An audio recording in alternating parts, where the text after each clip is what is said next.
அண்மை செய்தி. கர்நாடக மாநிலம் கலபுர்கி தொகுதியில் பைக் ஷோரூமிற்கு வாடிக்கையாளர் ஒருவர் தீ வைத்திருக்கிறார். அந்த காட்சிகளை நாம் பார்த்துக் கொண்டிருக்கிறோம். இது குறித்த முழு விவரங்களை வழங்க செய்தியாளர் பாஸ்கரன் நம்மோடு இணைப்பில் இருக்கிறார். பாஸ்கரன், வணக்கம். விவரங்கள் என்ன? வணக்கம். அதாவது கர்நாடகாவில் மின்சார பைக்கை சரியாக பழுது பார்க்காததால் வாடிக்கையாளர் ஒருவர் தனது பைக்கை எரித்ததில் ஓலா பைக் ஷோரூம் தீப்பிடித்து எரிந்தது.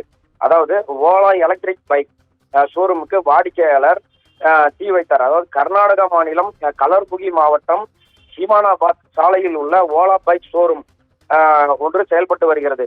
ஆரம்பத்தில் இது ஷார்ட் சர்க்கியூட் மின்கசிவு இருந்து ஏற்பட்ட தீ என்று அனைவரும் நினைத்தனர்.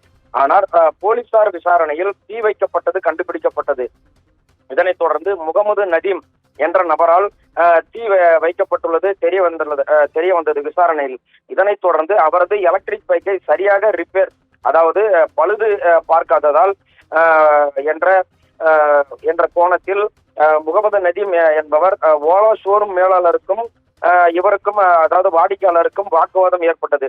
ஷோரூம் ஊழியர்களுடன் முகமது நதீம் தகராறில் ஈடுபட்டார். பின்னர் ஷோரூமுக்குள் பெட்ரோல் கொண்டு வந்து தீ வைத்து எரித்தார், அதாவது பைக்கை. இதனால் ஷோரூம் முழுவதும் தீயினால் கருகியது. தற்போது போலீசார் முகமது நதீமை கைது செய்து விசாரணை நடத்தி வருகின்றனர்.